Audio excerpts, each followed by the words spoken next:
Harga mobil di Indonesia sepertinya tanpa kita sadari secara langsung selalu mengalami kenaikan hampir setiap tahunnya, entah naik ratusan ribu atau bahkan naiknya jutaan rupiah. Dengan kondisi ini kita terkadang langsung memiliki satu pertanyaan yang umum. Kenapa bisa hal ini terjadi? Apalagi kenaikan ini hampir terjadi di seluruh merek mobil, yang berarti juga kenaikan harga ini atau harga yang semakin mahal ini juga terjadi dengan mobil yang sudah diproduksi lokal dengan TKDN atau tingkat komponen dalam negeri yang tinggi. Bahkan beberapa mobil sudah bisa diproduksi atau dirakit dengan TKDN lebih dari 60%. Dengan adanya TKDN yang tinggi ini, bukannya setiap produsen akan mendapatkan insentif dari pemerintah. Misalnya, keringanan pajak PPNBM.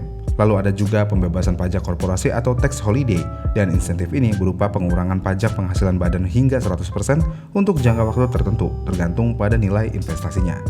Bahkan di tahun 2026 ini ada wacana lebih lanjut dari pemerintah untuk perihal ini, yang mana meskipun pemerintah sebelumnya lebih fokus pada mobil listrik, namun saat ini terdapat wacana untuk memperluas insentif PPN DTP pada mobil bensin dan hybrid produksi lokal. Dan hal ini semua dilakukan pemerintah tentu aja untuk membuat harga mobil tetap stabil di Indonesia. Tapi sayangnya, dengan insentif yang ada dan tingkat produksi lokal yang tinggi, harga mobil saat ini bisa dikatakan hampir di luar kendali. LCGC hampir 200 juta, mobil non-LCGC entry level udah hampir 300 juta, dan seterusnya. Intinya harga mobil seperti udah terlalu liar saat ini. Padahal harga mobil yang liar ini sudah dibarengin dengan TKDN yang tinggi dan insentif. Tapi kenapa bisa hal ini terjadi? Apa yang salah? Bentar, kita luruskan satu hal dulu.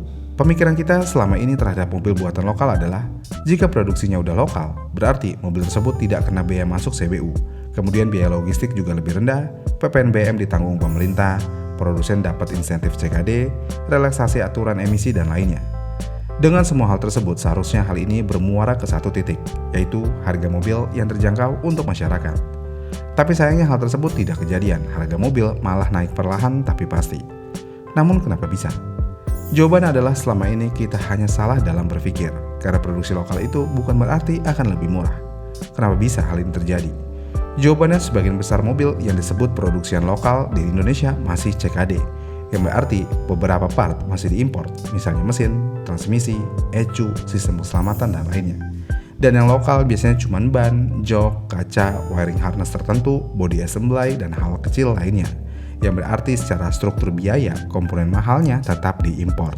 Sebagai contoh, Avanza yang udah keluar dari tahun 2003 aja, dan Avanza juga bisa dikatakan cuma dapat minor upgrade doang dari Toyota. TKDN-nya sejauh ini cuma di 78,9% untuk model terbaru dan 85% untuk model lama. Ya, tidak pernah benar-benar 100%. Tapi kan TKDN-nya udah tinggi banget, seharusnya harganya bisa ditekan lagi. Masalahnya lagi dan lagi, TKDN tinggi bukan berarti otomatis harga akan turun. Kenapa? Ya karena sayangnya industri komponen lokal belum semuanya efisien. Skala produksi komponen masih kecil, dan harga komponen lokal terkadang lebih mahal dari harga impor massal. Kita ambil contoh, pabrik global bisa memproduksi 1 juta unit ECU per tahunnya, sedangkan pabrik lokal mungkin cuma 50.000 unit. Dari sisi ekonomi, jika volumenya kecil, biaya per unitnya bisa tinggi. Selain itu, investasi mesin juga akan tetap mahal, dan yang pasti R&D juga tetap mahal, yang pada akhirnya komponen lokal tidak selalu lebih murah dari yang impor. Jadi ya, semua hanya tentang volume. Apalagi semua ini jika berkaitan dengan nilai tukar rupiah, yang mana yang kita tahu saat ini nilai tukar rupiah Indonesia terus mengalami pelemahan, yang mana di awal Januari 2026 ini 1 dolar ada di angka 16.749 rupiah. Ya, ini adalah angka yang cukup buruk sebenarnya buat kita, apalagi produsen. Karena mau bagaimanapun, walaupun mobil sudah dirakit lokal, banyak komponen yang tetap dibayar menggunakan dolar. Selain komponen, lisensi teknologi juga banyak yang dibayar menggunakan dolar, dan yang pasti royalti merek juga dibayar menggunakan dolar. Jadi ketika rupiah terus melemah, biaya produksi otomatis akan naik, dan kenaikan biaya produksi inilah yang pada akhirnya tidak mungkin diserap sepenuhnya oleh pabrikan. Karena pada titik tertentu, perusahaan juga tetap harus menjaga margin keuntungan agar bisnisnya bisa bertahan. Tapi kan pemerintah sudah memberikan insentif untuk perihal ini. Masalahnya adalah terkadang perihal insentif ini hanya sementara, dan yang pasti adalah insentif ini diberikan terhadap produsen dan distributor, bukan langsung ke konsumen, yang berarti juga produsen tidak punya kewajiban menurunkan harga, dan hal ini terkait dengan insentif produksi atau investasi dan impor komponen. Jika insentifnya bersifat korporasi, produsen tidak memiliki kewajiban hukum langsung untuk menurunkan harga jual. Tapi dalam hal insentif PPNBM, produsen wajib menurunkan harga jual akhir. Dan untuk perihal insentif supaya produsen wajib menurunkan harga jual akhir masih digodok oleh pemerintah sampai saat ini. Kemudian luar dari hal ini, mungkin banyak orang yang masih beranggapan harga mobil itu murni ditentukan oleh biaya produksi. Padahal kenyataannya biaya produksi hanyalah satu bagian kecil dari harga jual mobil. Karena di dalam satu unit mobil yang kalian beli ada banyak lapisan biaya lain yang tidak terlihat.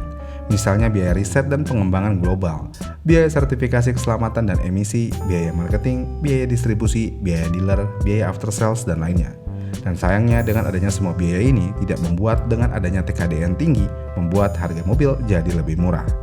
Contohnya gini, misalnya ada satu model mobil global yang biasanya dikembangkan untuk banyak negara sekaligus, yang berarti biaya R&D-nya bisa mencapai miliaran dolar dan biaya itu tidak dibebankan ke satu negara aja.